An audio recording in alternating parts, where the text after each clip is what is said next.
Hello, this is Brantley Greenlaw, and we are here in McDonald, Tennessee at the Gospel Ministries studios. And our guest today is Steve Rawlings. He's with Leading to the Light, and he has spoken with us already in a couple of episodes on the mission work that he and his family have been doing in Thailand.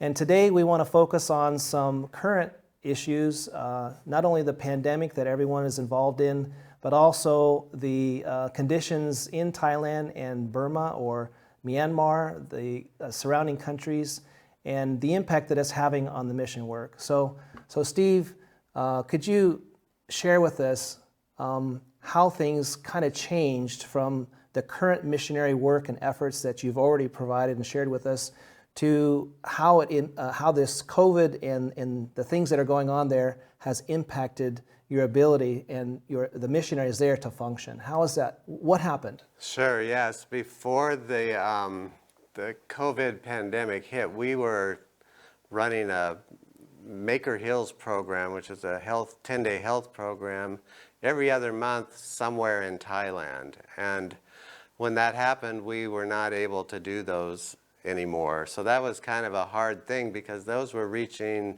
30 to 50 people at a time, and we still can do programs with small groups on our property, but it has affected how we're able to travel around the country. Right now, today, if our worker in Chiang Mai province wanted to go to Chiang Rai province, they would have to cross the border and wait 14 days.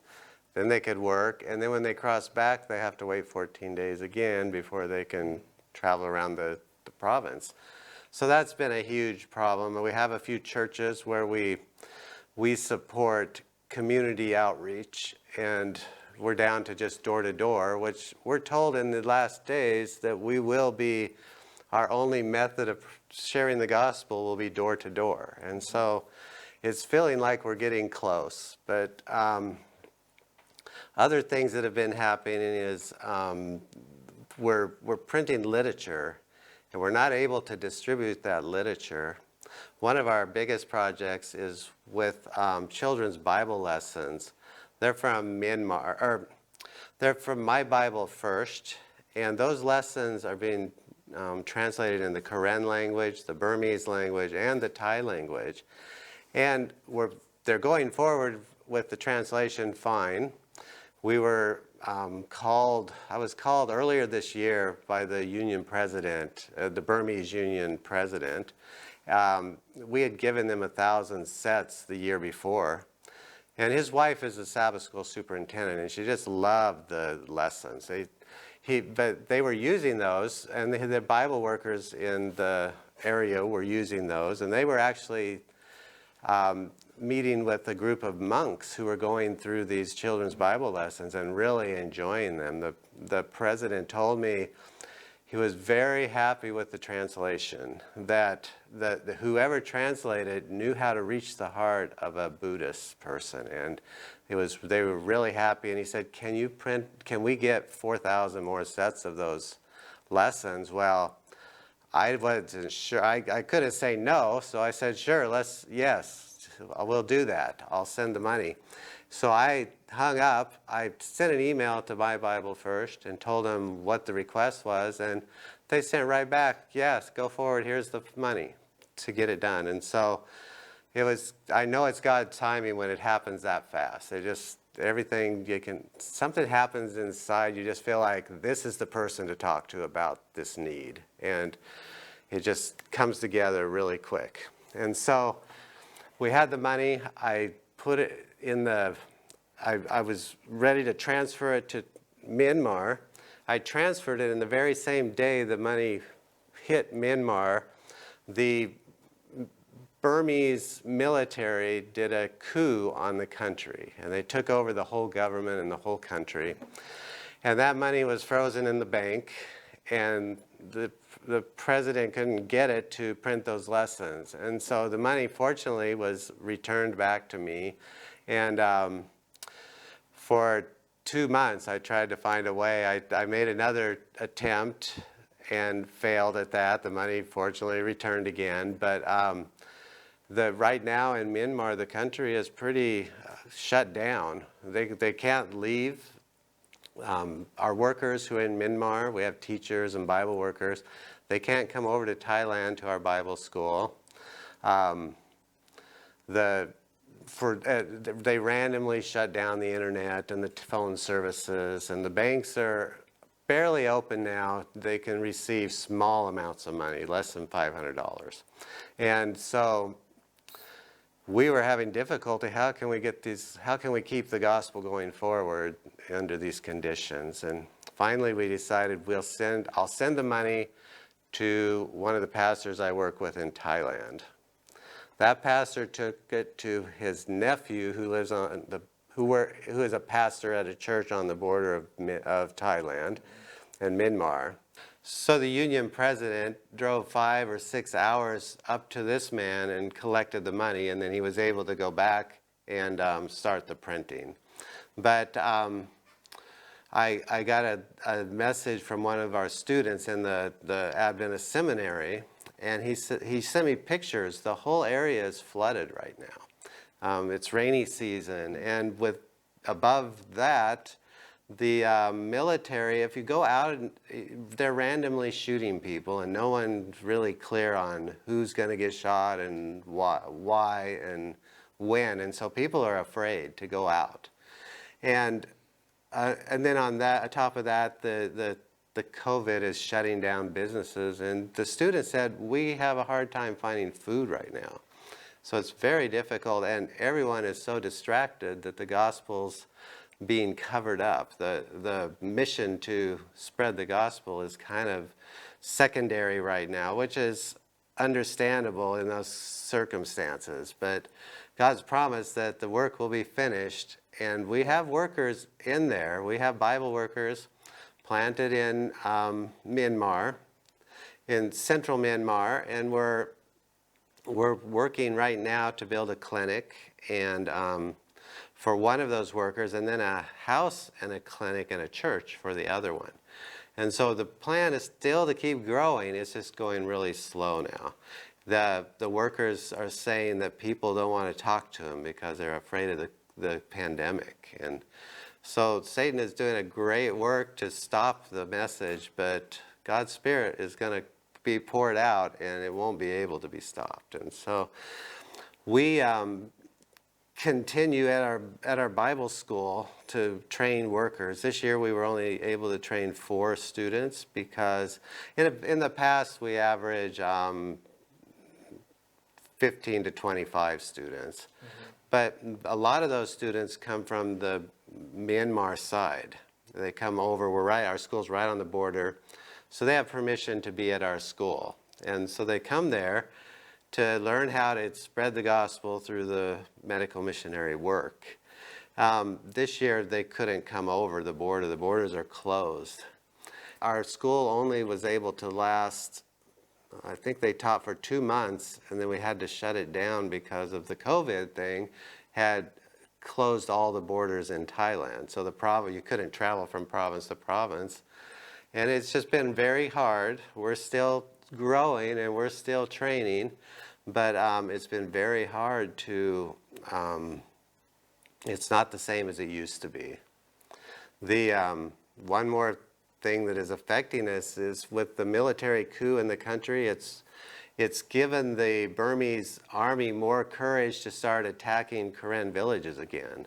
We had, since 2012, had a ceasefire agreement between the Karen military and the Burmese military.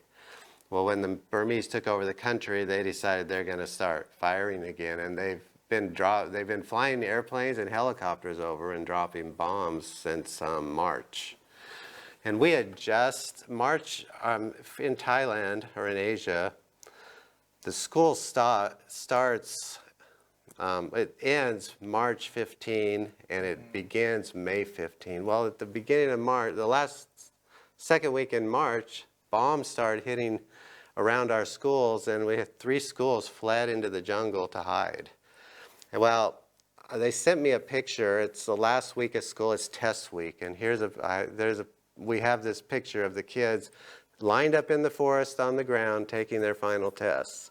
The teachers don't, I mean, they don't want to interrupt the kids. They want to keep them focused and not afraid. It gives them an activity. And so there's a lot of trials for them right now. But we raised money for relief, and we've sent lots of rice and supplies. When they flee, they grab a rice cooker or a pan they can cook rice in, a bag of rice, maybe a tarp, and they just run, and maybe a change of clothes. And that's how they flee into the jungle. They leave everything behind. And so they get some bamboo and they build up another little platform to sit on. It's rainy season, it's cold at night. Cold to them is 65 or something, but it's wet and damp, and so it's a hard time. It's the time of trouble for them right now. Yeah, I saw some pictures that you had sent a while back with them sleeping under these tarps that were kind of like blankets over them, and that's how they slept with the rain coming down. Yeah. So the work's going to go forward. It can be discouraging, but it gives us a chance to give God more focus, to really seek Him and earnestly pray for His guidance and His help. So most of the things we do are still going forward, but they're slowed down by multiple things that we can't control. As the condition of the world gets worse, I know we can't predict what's going to happen necessarily, but we do know that we have the promises that God's work will go through. So from that perspective, I would say that these workers that are over there, they have also that mindset that they're going to continue. Is that right? Yes. So even though there's setbacks or quote-unquote setbacks that might be occurring right now, they're still going forward. Is there anything else that is happening right now that is impacting the work besides the COVID restrictions, the travel restrictions, and the Burmese army with their... There's always little things. I can't think of anything right now. I know I heard a rumor that the government had just issued a decree, or I don't know what they call it, that anyone that was posting articles that would create fear in someone would be cut off from the internet. And so that right now I think is aimed towards the pandemic and all what's good and what's bad about the pandemic. But to me, I see it as the basis of being able to control anyone who wants to tell the gospel, tell that the world is coming to an end and Jesus is coming. That's kind of scary to people who don't know Jesus. And so our time to spread the gospel through the internet is getting shorter too. We see that they're putting things in place that will shut that down also.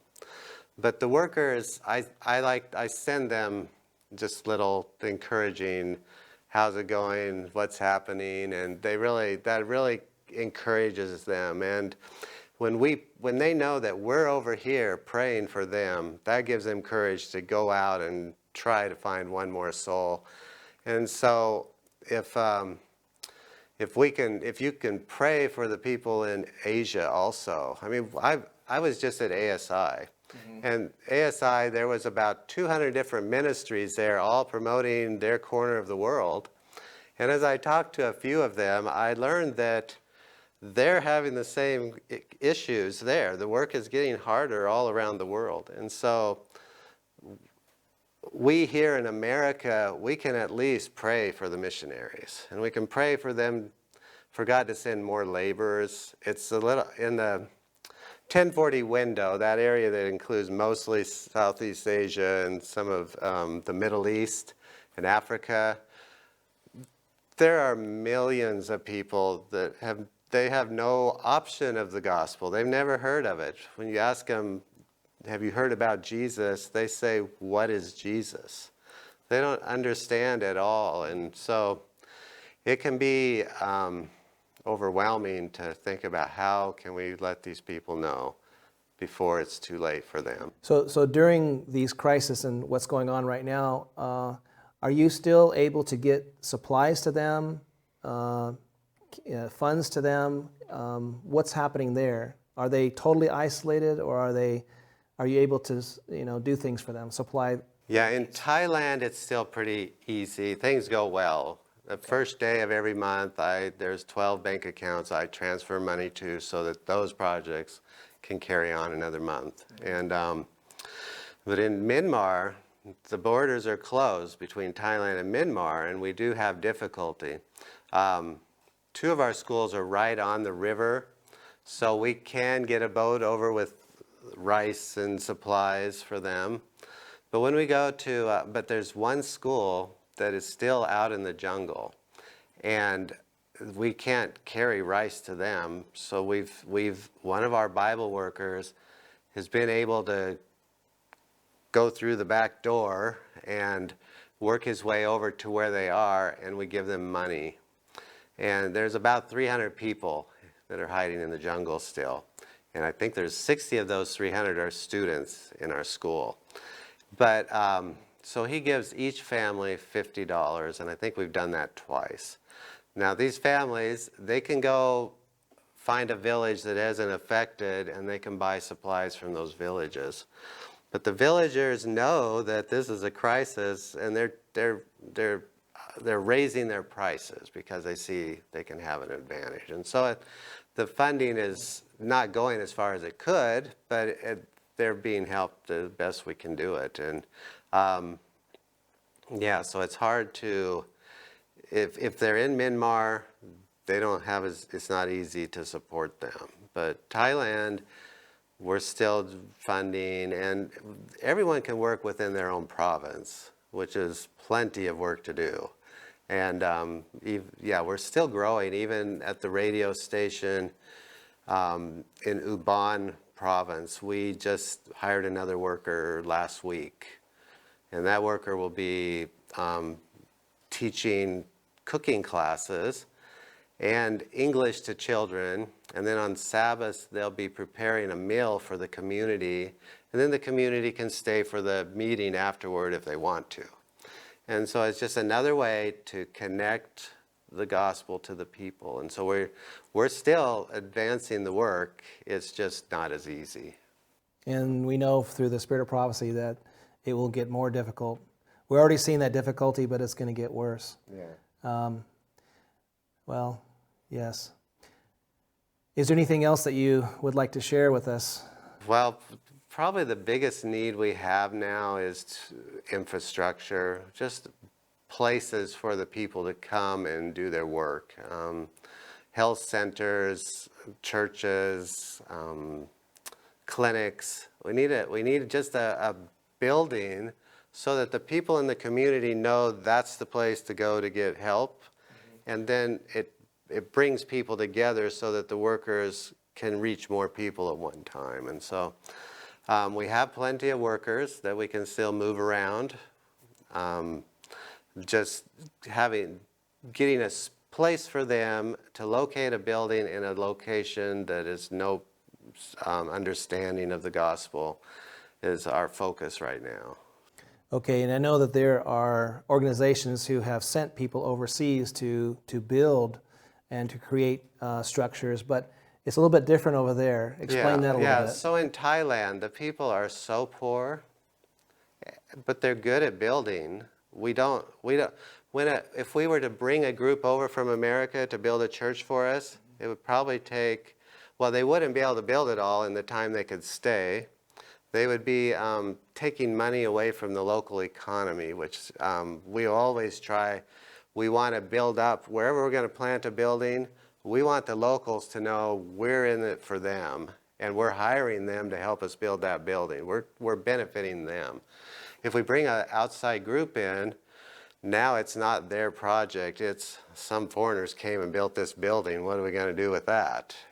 But if they're in building, they're interacting with our workers, they understand the why that we're doing it. And it's not, it helps the work go faster. And it's expensive to bring a lot of people over. If you bring 20 people over, you're already spending $20,000 plus just on the tickets to get there.